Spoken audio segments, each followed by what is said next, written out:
ስፖርት እየሰራው ነው። ቦርጬ ግን ልጠፋልኝ አልቻለም። ምግብ ቀንሻለሁ።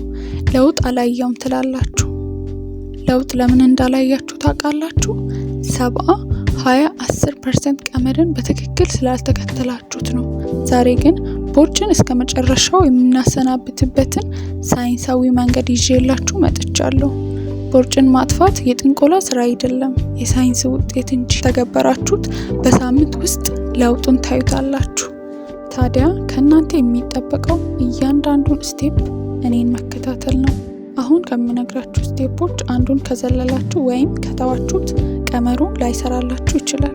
የመጀመሪያውና ትልቁ ድርሻ ያለው 70% አመጋገብ ላይ ነው። ቦርጭ የሚጠፋው ጂም ውስጥ ሳይሆን ኩሽና ውስጥ ነው ይባላል። ምክንያቱም ኢንሱሊን የሚባል ሆርሞን አለ። ስኳር፣ ነጭ ዳቦ፣ ፓስታና ለስላሳ መጠጦችን ስንወስድ የደማችን የስኳር መጠን ይጨምራል። ይህ ደግሞ ሰውነታችን ኢንሱሊን የተባለውን ሆርሞን እንዲያመነጭ ያደርጋል። ኢንሱሊን ማለት ለሰውነታችን ስብን አከማች የሚል ትዕዛዝ የሚሰጥ ሆርሞን ነው። ስለዚህ ስኳርንና ነጭ ዱቄትን ዜሮ አድርጉ። ይሄ ኢንሱሊን እንዲቀንስና ሰውነታችን ስብን ማቃጠል እንዲጀምር ያደርገዋል። ሁለተኛ፣ ፕሮቲንና ፋይበርን አብዙ። እንደ እንቁላል፣ አተር፣ ባቄላና አረንጓዴ ቅጠላ ቅጠሎች ሆዳችሁን ሞልተው ስለሚያቆዩ ብዙ ካሎሪ እንዳትወስዱ ያደርጓቸዋል። ሶስተኛ፣ ውሃ ጠጡ። ከምግብ በፊት ውሃ መጠጣት ሜታቦሊዝማችን እንዲፈጥን ያደርጋል። ሁለተኛ ክፍል 20% ድርሻ ያለው ስፖርት ላይ ነው። ብዙ ሰው ቀኑን ሙሉ በመሮጥ ብቻ ቦርጭ ይጠፋል ብሎ ያስባል፣ ግን ስህተት ነው። ቦርጭን ለማጥፋት ከአመጋገብ ጋር ተጨምሮ ቀለል ያሉ ስፖርቶችን መስራት፣ መሮጥ፣ ረዥም መንገዶችን ወክ ማድረግ እንዲሁም የወጥ ጡንቻን የሚያጠነክሩ ስፖርቶችን መስራት ከአመጋገብ ጋር ተጨምሮ ቦርጫችን እንዲቀንስ ወይም እንዲጠፋ ያደርጋል።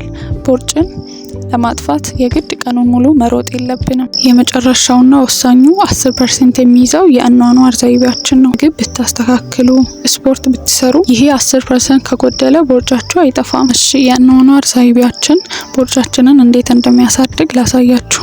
መጀመሪያ ጭንቀት፣ ስትረስ።